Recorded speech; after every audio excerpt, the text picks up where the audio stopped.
ইলাহা ইল্লাল্লাহু ওয়াহদাহু লা শারীকা লাহু ওয়া আশহাদু আন্না মুহাম্মাদান আবদুহু ওয়া রাসূলুহু। পড়েন সুবহানাল্লাহ। এবার ওমর ফারুক বিশ্বনবীর প্রশ্ন করলেন, নবী আলাসনা আলাল হক, আমি প্রশ্ন করি উত্তর দেন, আমরা কি সত্যের উপর নাই? বিশ্বনবী বললেন, বালা ওমর, আমরা এই সত্যের উপরে আছি। আমাদের কোরআন কি সত্য নয়? বিশ্বনবী বললেন, কোরআনও সত্য। আমাদের রব আল্লাহ কি সত্য নন? বিশ্বনবী বললেন, সত্য। ওমর ফারুক বললেন, তাহলে ফিমাল ইখতিফা, তাহলে লুকিয়ে লুকিয়ে আর গোপনে দাওয়াতি কাজ কেন? আপনি সত্য নবী, কোরআন সত্য কিতাব, আমার রব আল্লাহ সত্য, আর আমি ওমর কালিমা পড়ে মুসলমান হয়ে গিয়েছি, তাহলে ফিমাল ইখতিফা, আর লুকিয়ে লুকিয়ে কোরআনের দাওয়াত দিবেন কেন? বের হন, মক্কার শহরের মাঝখানে চলে আসেন, চিৎকার করে আমরা আল্লাহর নামের ঘোষণা দেব। বিশ্বনবী ডেকে বললেন, না ওমর, এটা মাক্কি জীবন, ওমর এটা মাক্কি জীবন, এখানে দাওয়াতি কাজ করব লুকিয়ে লুকিয়ে, আস্তে আস্তে। আল্লাহ যখন আমাদেরকে বিজয়ী করে দিবেন, তখন আমরা প্রকাশ্যে দাওয়াত দিলে কোনো সমস্যা নাই। সাইয়েদনা ওমর ফারুক বলেন, না ও নবী, আমার উপর ছেড়ে দেন, আমি দেখব আপনি আমারে শুধু মক্কার জামিনে একটা মিছিল দেওয়ার অনুমতি দেন। কিসের অনুমতি? আল্লাহর নামের তাকবীর দেওয়ার অনুমতি দেন। বিশ্বনবী বললেন, ঠিক আছে, সাবধানে তাকবীর দিও। ওমর ফারুক সামনে দাঁড়িয়ে বললেন, মান আরাদা আন তাসকুলা উম্মু ইয়া জামা ওয়ালাদু তারমিলা যাওজাতুহু ফালিয়াসুদ্দানি। কে আছো? মান আরাদা আন তাসকুলা উম্মু, কে আছো মায়ের বুক খালি করতে চাও? ইয়া জামা ওয়ালাদু, কে আছো বাচ্চাগুলারে, সন্তানগুলারে ইয়াতীম বানাতে চাও? তারমিলা যাওজাতুহু, কার তো বড় বুকের পাটা আছে দেখি, কে আছো স্ত্রীকে বিধবা বানাতে চাও?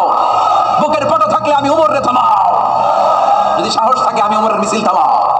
ওমর ফারুক শুরু করলেন, আল্লাহু আকবার, আল্লাহু আকবার, আল্লাহু আকবার।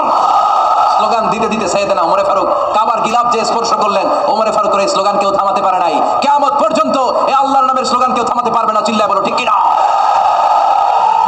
আজকে আমরা সাইয়েদনা ওমর ফারুকের জীবনী থেকে কিছু শিক্ষা আমাদের নিজেদের জন্য নিয়ে আমরা বাড়িতে ফিরবো। আল্লাহ তাআলা তিনটা ঈমানি ধাক্কা ওনার হৃদয়ে দিয়ে ওনাকে ইসলামের জন্য কবুল করে নিয়েছেন। কয়টা ধাক্কা? এক নম্বর ধাক্কা হচ্ছে বিশ্বনবীর দোয়ার ধাক্কা। দোয়ার একটা ধাক্কা আছে না নাই? এটা বড় ধাক্কা, এটা ব্যালিস্টিক ক্ষেপণাস্ত্রের চেয়ে কড়া, মারাত্মক। মিসাইল হামলা করলে যেমনি লক্ষ্যবস্তু ভেদ করে, দোয়ার মতো দোয়া করলেও দোয়া যে লক্ষ্যবস্তুতে আঘাত আনে, ঠিক কিনা? বিশ্বনবী দোয়া করলেন, আল্লাহুম্মা আইজ্জাল ইসলাম বিহাব্বির রাজুলাইনি ইলাইক। আল্লাহ, এই মক্কার দুইজন লোকের একজনকে তুমি কালিমার সুশীতল ছায়াতলে এনে দাও। দুইজন লাগবে না, কয়জন লাগবে? একজন।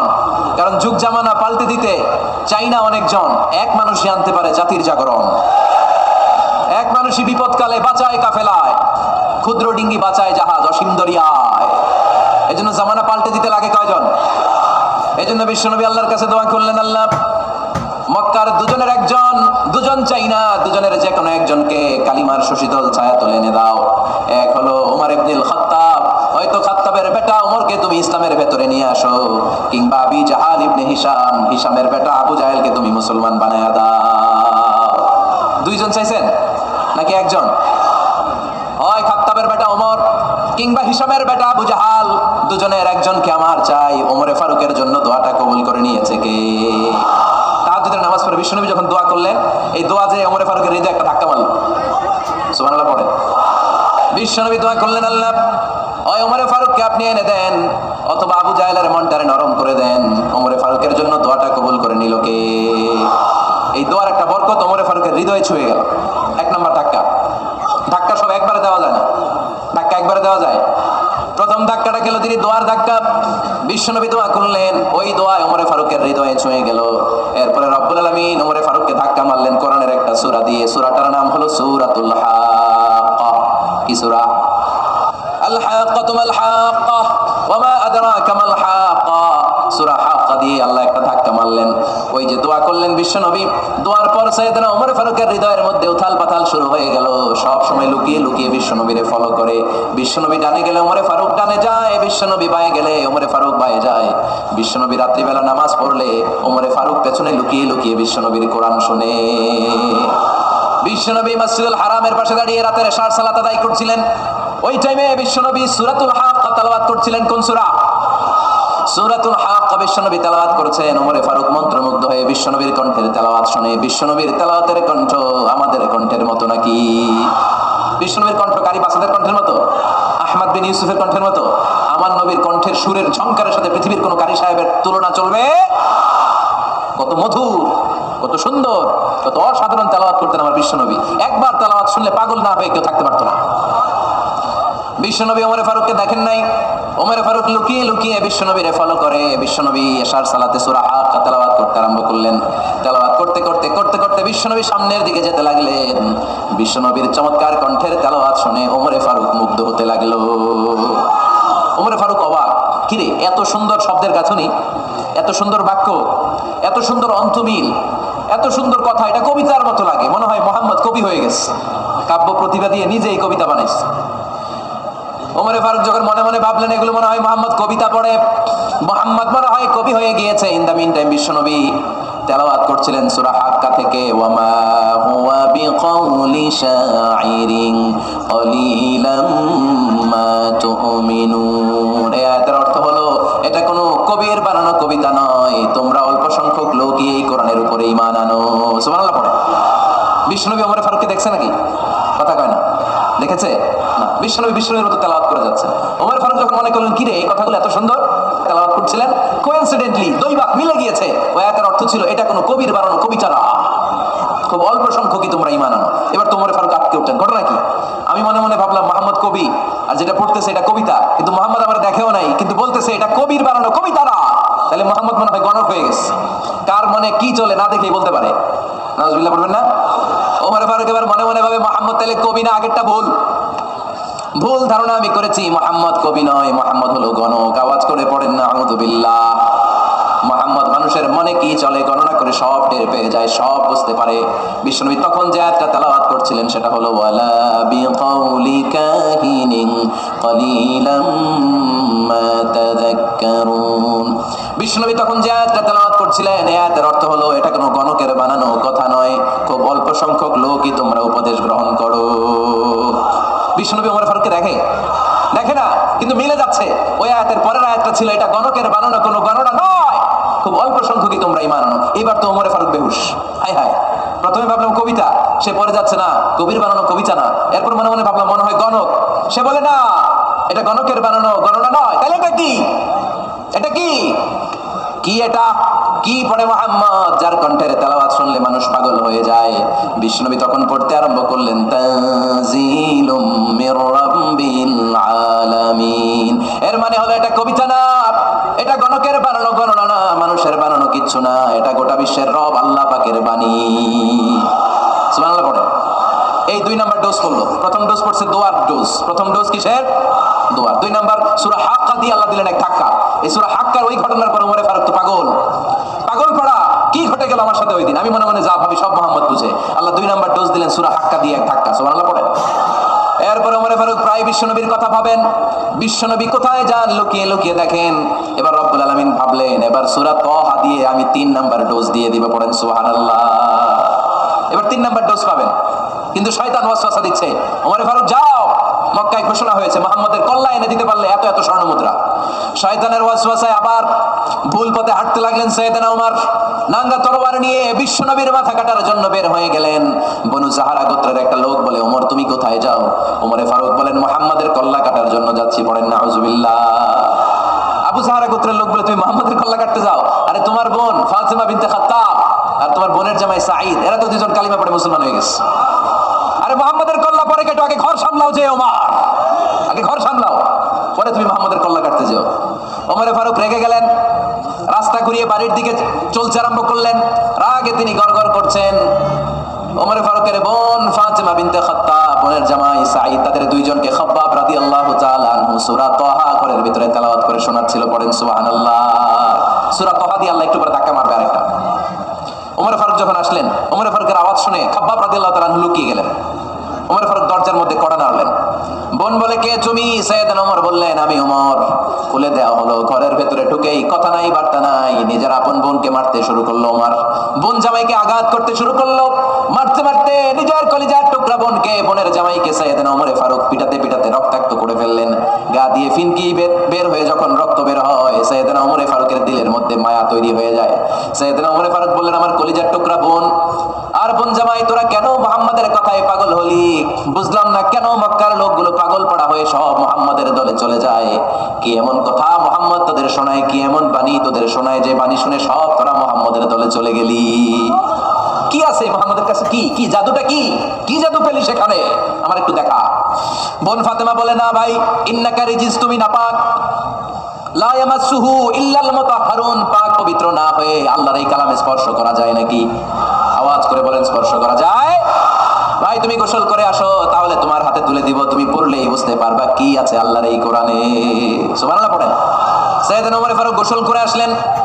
বোন এবার সূরা তাহা, চামড়ার মধ্যে সূরাতু তাহার কিছু অংশ লিখে খাব্বাব রাদিয়াল্লাহু তাআলা আনহু লুকিয়েছিলেন ওনার হাত থেকে, সূরা তাহার অংশটা নিয়ে সাইয়েদনা ওমর ফারুকের বোন ওমর ফারুকের হাতে দিয়ে বলল, ভাই তুমি আসার আগে এই অংশটা সবাই মিলে তেলাওয়াত করছিলাম। ওমর ফারুকের হৃদয়টা তখন একেবারে নরম, কারণ আগে ধাক্কা খাইছে কয়টা, এবার দিবে সূরা তাহার ধাক্কা। ওমর ফারুক হাতে নিলেন, খুব ভালো আরবি জানতেন, চমৎকার আরবির অর্থ বুঝতেন, কারণ আরবি ভাষাভাষী মানুষ। হাতে নিয়ে নজর দেওয়ার পরে ওনার চোখ দিয়ে ধার ধার করে পানি বের হয়ে গেল।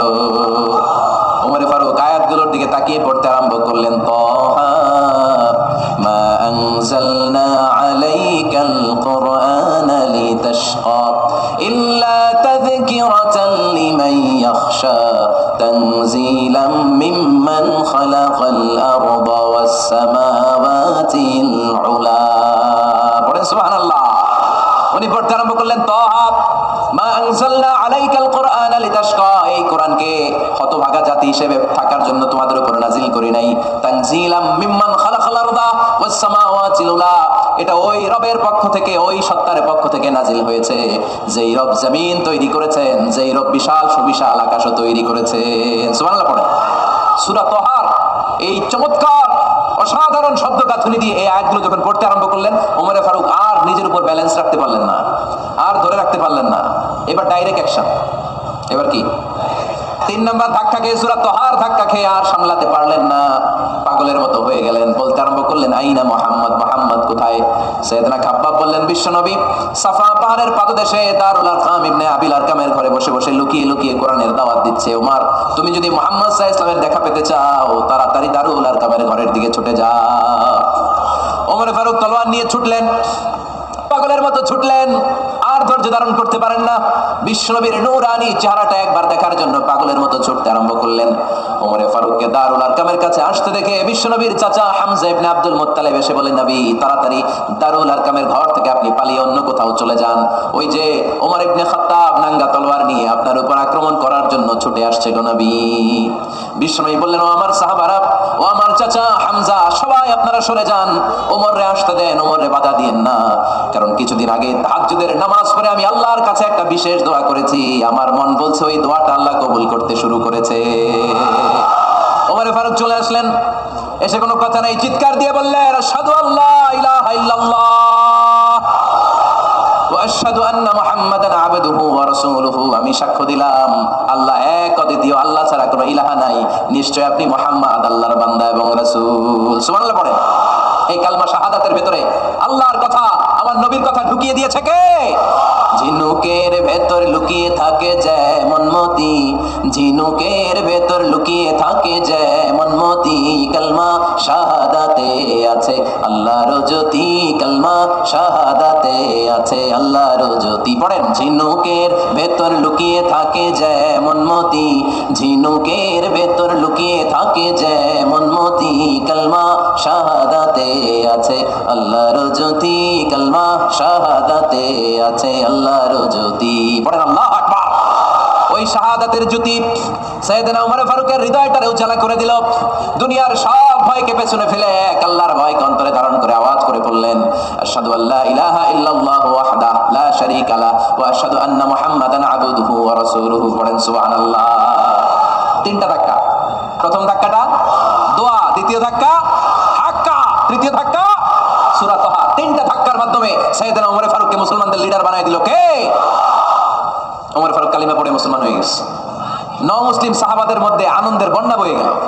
বিশ্বনবী খুশি হয়ে গেলেন, আল্লাহর শুকরিয়া করলেন, আল্লাহ তুমি আমার দোয়া ফিরিয়ে দাও নাই, আমি বলেছি দুজনের একজনকে চাই, তুমি ওমর ফারুককে দান করেছো। বলেন আলহামদুলিল্লাহ। এবার ওমর ফারুক বিশ্বনবীর প্রশ্ন করলেন, নবী আলাসনা আলাল হক, আমি প্রশ্ন করি উত্তর দেন, আমরা কি সত্যের উপর নাই? বিশ্বনবী বললেন, বালা ওমর, আমরা এই সত্যের উপরে আছি। আমাদের কোরআন কি সত্য নয়? বিশ্বনবী বললেন কোরআনও সত্য। আমাদের রব আল্লাহ কি সত্য নন? বিশ্বনবী বললেন সত্য। ওমরে ফারুক বললেন তাহলে ফিমাল ইখতিফা, তাহলে লুকিয়ে লুকিয়ে আর গোপনে দাওয়াতি কাজ কেন? আপনি সত্য নবী, কোরআন সত্য কিতাব, আমার রব আল্লাহ সত্য, আর আমি ওমর কালিমা পড়ে মুসলমান হয়ে গিয়েছি, তাহলে ফিমাল ইখতিফা, আর লুকিয়ে লুকিয়ে কোরআনের দাওয়াত দিবেন কেন? বের হন, মক্কার শহরের মাঝখানে চলে আসেন, চিৎকার করে আমরা আল্লাহর নামের ঘোষণা দেব। বিশ্বনবী ডেকে বললেন না, ওমর এটা মাক্কি জীবন, ওমর এটা মাক্কি জীবন, এখানে দাওয়াতি কাজ করবো লুকিয়ে লুকিয়ে আস্তে আস্তে। আল্লাহ যখন আমাদেরকে বিজয়ী করে দিবেন তখন আমরা প্রকাশ্যে দাওয়াত দিলে কোনো সমস্যা নাই। সাইয়েদনা ওমর ফারুক বলেন না, ও নবী আমার উপর ছেড়ে দেন, আমি দেখবো আপনি আমারে শুধু মক্কার জামিনে একটা মিছিল দেওয়ার অনুমতি দেন। কিসের অনুমতি? আল্লাহর নামের তাকবীর দেওয়ার অনুমতি দেন। বিশ্বনবী বললেন ঠিক আছে, সাবধানে তাকবীর দিও। ওমরে ফারুক তাকবীর দেওয়ার জন্য লোক খুঁজতে আরম্ভ করলেন। মুসলিম 11 জন সাহাবাকে খুঁজে পেলেন। কয়জন? ওমরে ফারুক বললেন 11 জনই চলবে। 11 জনকে 2 লাইন করলেন। কয় লাইন? পিছনে 6 জন, সামনে 5 জন। পিছনের লাইনের নেতা বানিয়ে দিলেন বিশ্বনবীর চাচা হামজা ইবনে আব্দুল মুত্তালিবকে। প্রথম লাইনের 5 জনের নেতৃত্ব দিতে আরম্ভ করলেন সাইয়েদনা ওমরে ফারুক নিজেই। 2 লাইন, 2 লাইন তাকবীর দিতে জানলে বেশি মানুষ লাগে না, 10 জন দিয়ে গোটা বিশ্বটারে কাঁপিয়ে দেওয়া যায়। 11 জন, 6 আর 5। ওমর ফারুক সামনে দাঁড়ালেন। ওমর ফারুক সামনে দাঁড়িয়ে এবার আল্লাহর নামের স্লোগান দিবেন। ওমর ফারুক বলেন আমরা খুব লম্বা চূড়া স্লোগান দিব না, খুব ছোট্ট, দারুল আরকামের ঘর থেকে কাবা ঘর পর্যন্ত, বাইতুল্লাহ পর্যন্ত, এতটুকু জায়গা আমরা তাকবীর দিতে দিতে সামনের দিকে এগোবো, পৃথিবীর কোনো শক্তি আমাদেরকে থামাই দিতে পারবে না। ওমর ফারুক তখন 1 বাক্যের একটা ভাষণ দিলেন। কয় বাক্যের? ওমর ফারুক সামনে দাঁড়িয়ে বললেন মান আরাদা আন তাসকুলা উম্মু ইয়া জামা ওয়ালাদু তারমিলা যাওজাতুহু ফালিয়াসুদ্দানি। কে আছো? মান আরাদা আন তাসকুলা উম্মু, কে আছো মায়ের বুক খালি করতে চাও? ইয়া জামা ওয়ালাদু, কে আছো বাচ্চাগুলারে সন্তানগুলারে ইয়াতিম বানাতে চাও? তারমিলা যাওজাতুহু, কার এত বড় বুকের পাটা আছে দেখি, কে আছো স্ত্রীকে বিধবা বানাতে চাও? বুকের পাটা থাকলে আমি ওমরে থামাও, যদি সাহস থাকে আমি ওমরের মিছিল থামাও। ওমর ফারুক শুরু করলেন আল্লাহু আকবার, আল্লাহু আকবার, আল্লাহু আকবার। স্লোগান দিতে দিতে সাইয়েদনা ওমর ফারুক কাবার গিলাফ যে স্পর্শ করলেন, ওমর ফারুকের এই স্লোগান কেউ থামাতে পারে নাই। কিয়ামত পর্যন্ত এই আল্লাহর নামের স্লোগান কেউ থামাতে পারবে না। চিল্লায় বলো ঠিক কি না?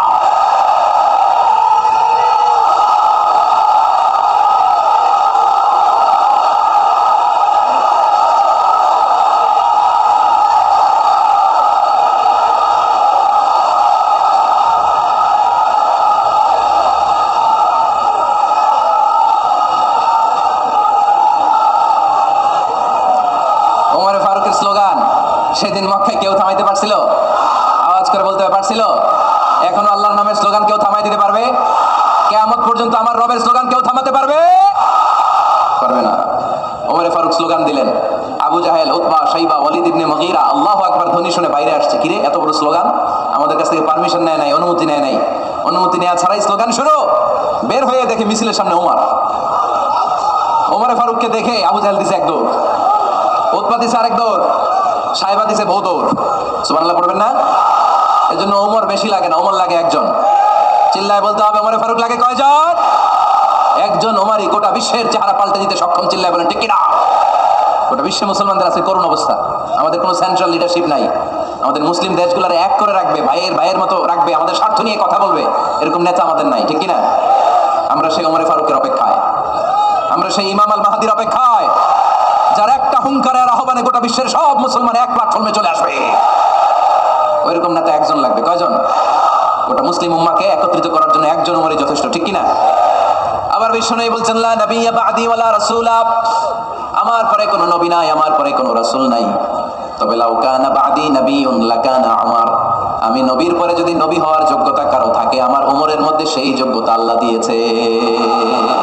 প্রভু তুমি বলেছো রাসূল দেবে না, বলনি দেবে না ওমর, বলনি দেবে না হামজা তারিক, খালিদ বিজয় সমর। প্রভু তুমি বলেছো রাসূল দেবে না, বলনি দেবে না ওমর, বলনি দেবে না হামজা তারিক, খালিদ বিজয় সমর। প্রভু তুমি বলেছো রাসূল দেবে না। আল্লাহু আকবার। একটা ওমর দরকার। কয়জন দরকার? কয়জন দরকার? এই পুরা উম্মাহ, মুসলিম উম্মার মধ্যে ওনার পজিশন নাম্বার 3। ওমর ফারুকের পজিশন নাম্বার 1 নম্বর পজিশন বিশ্বনবী সাল্লাল্লাহু আলাইহি ওয়াসাল্লাম। দ্বিতীয় পজিশন আবু বকর। 3 নম্বর পজিশন সুবহানাল্লাহ পড়বেন না? আশরাতুল মুবাশশিরিনা বিল জান্নাহ, জান্নাতের সুসংবাদ প্রাপ্ত অনেক সাহাবার কথা হাদিসে পাওয়া যায়, কিন্তু এক হাদিসে আল্লাহ রাসূল সাল্লাল্লাহু আলাইহি ওয়াসাল্লাম 10 জন সাহাবীর কথা বলেছেন। ওই 10 জনের ভিতরে সাইয়েদনা ওমর ফারুক আছে না নাই? আবার ওমর ফারুক ছিলেন বিশ্বনবীর শ্বশুর। সাইয়েদনা ওমর ফারুকের কন্যা হাফসা রাদিয়াল্লাহু তাআলা আনহাকে বিশ্বনবী বিয়ে করে ওমর ফারুকের জামাই হয়েছেন, আর ওমর ফারুককে বিশ্বনবী শ্বশুর বানিয়েছেন। সুবহানাল্লাহ পড়ে। আগে জানতেন এটা? ওমর ফারুক রাদিয়াল্লাহু তাআলা আনহু যে বিশ্বনবীর শ্বশুর ছিল, এটা আজকে প্রথম জানলেন? কে দেখি? দেখছেন অনেকেই জানেন না। মাশাআল্লাহ, হাত নামান, আমরা জেনে নিব, জানতে কোনো সমস্যা নাই। 4 জন খলিফার 2 জন হচ্ছে বিশ্বনবীর মেয়ের জামাই, বাকি 2 জন হচ্ছে বিশ্বনবীর শ্বশুর। সাইয়েদনা উসমান রাদিয়াল্লাহু তাআলা আনহুর কাছে বিশ্বনবী সাল্লাল্লাহু আলাইহি ওয়াসাল্লাম 2 কন্যাকে বিয়ে দিয়েছেন। বিশ্বনবী সাল্লাল্লাহু আলাইহি ওয়াসাল্লাম মোট কন্যা 4 জন। কয়জন? বড় মেয়ের নাম যায়েনব রাদিয়াল্লাহু তাআলা আনহা, ওনার স্বামীর নাম ছিল আবুল আস ইবনে রাবিয়া। তারপরের মেয়ের নাম হচ্ছে উম্মে কুলসুম, ওনাকে বিয়ে দিয়েছিলেন বিশ্বনবী সাইয়েদনা ওসমান রাদিয়াল্লাহু তাআলা আনহুর সাথে। উম্মে কুলসুম রাদিয়াল্লাহু তাআলা আনহার ইন্তেকালের পরে আরেক মেয়ে রুকাইয়াকে বিশ্বনবী সাইয়েদনা ওসমানের কাছে আবার বিয়ে দিয়ে দিলেন। সুবহানাল্লাহ পড়ে। আর সবচেয়ে ছোট্ট কন্যা ফাতেমা রাদিয়াল্লাহু তাআলা আনহাকে বিয়ে দিয়ে দিলেন নিজের চাচাতো ভাই সাইয়েদনা আলী রাদিয়াল্লাহু তাআলা আনহুর সাথে। তার মানে সাইয়েদনা ওসমান আর সাইয়েদনা আলী ছিল বিশ্বনবীর মেয়ের জামাই, ঠিক কিনা? আর সাইয়েদনা আবু বকর রাদিয়াল্লাহু তাআলা আনহুর কন্যা আয়েশা রাদিয়াল্লাহু তাআলা আনহাকে বিশ্বনবী বিয়ে করে আবু বকর রাদিয়াল্লাহু তাআলা আনহুকে বানালেন শ্বশুর। আর ওমর ফারুকের কন্যা হাফসা রাদিয়াল্লাহু তাআলা আনহুকে বিয়ে করে ওমর ফারুককেও বানালেন শ্বশুর। তাহলে 4 খলিফার 2 জন জামাই, 2 জন। আওয়াজ করে বলতে হবে, 4 খলিফার 2 জন, বাকি 2 জন। কোন ব্যক্তিকে যদি আল্লাহ তাআলা জ্ঞান দেয়, আবার যদি তাকওয়ার গুণ দেয়, জ্ঞানও আছে আবার আল্লাহর ভয়ও আছে, এই লোকেরা কেউ থামায় রাখতে পারবে না। এরা কেউ থামায় রাখতে পারে না, সে গোটা বিশ্ব জয় করবে। সাইয়েদনা ওমর ফারুককে আল্লাহ তাআলা জ্ঞানও দিয়েছেন, আবার তাকওয়াও দিয়েছেন। সুবহানাল্লাহ পড়েন। বিশ্বনবী সাল্লাল্লাহু আলাইহি ওয়াসাল্লাম স্বপ্ন দেখলেন, বিশ্বনবী দুধ খাচ্ছেন, আঙ্গুলের ভেতর দিয়ে ফাঁক দিয়ে দুধ বেরোয়, বিশ্বনবী দুধ খাচ্ছেন। খেতে খেতে একটু দুধ আঙ্গুলে লেগে আছে, এই আঙ্গুলটা কারো মুখে না দিয়ে বিশ্বনবী সাল্লাল্লাহু আলাইহি ওয়াসাল্লাম ওমর ফারুকের মুখের ভিতরে ঢুকাই দিলেন। অতিরিক্ত দুধটা ওমর ফারুক খেলেন। সাহাবারা বললেন, মাযা ওয়ালতা বিহি ইয়া রাসূলুল্লাহ, আল্লাহর